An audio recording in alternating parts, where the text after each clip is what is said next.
Бұл әлем бейнесі картинасы. Нәсілі, діні және тұрғылықты жеріне қарамастан жер шарының барлық тұрғыны бірлесе атсалысқан жоба. Кенепке әлемнің 193-тен астам елінен 2020 адам қылқалам арқылы қолтаңбасын қалдырған. Әлеуметтік арт жоба Экспо дүниежүзілік көрмесі аясында 2020 жылы 28 қазанда басталды. Содан бері әлемнің түкпір-түкпіріндегі халықаралық мұражайларға қойылған. Ал жақында Әбілхан Қастеев атындағы ұлттық музейге қойылып, ашылу салтанат өтті. Картина объединяет, она про мир. Картина бейбітшілік жайлы.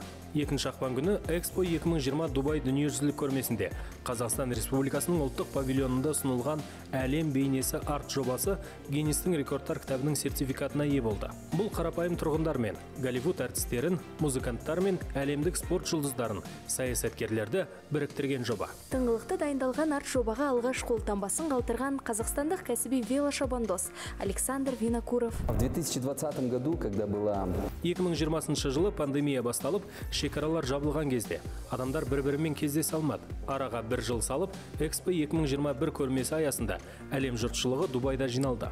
Сол кезде аталмыш идея келді. Барлығы идеяны қолдап, нәтижесінде осындай туынды жасап шығардық. Бұл жобаның басты мақсаты адамдарды біріктіру. Экспозицияның екінші бөлімінде коллекционер Ғалия Жүнісәлиева жинаған туындылар қойылған. Көрмеде талғампаз халықтың назарына 80 және 2000 жылдардың басындағы картиналар ұсынылған екен. Бұл жерде коллекцияның 3/1 58 сурет қой деймін, соның көне 2 скульптура бар.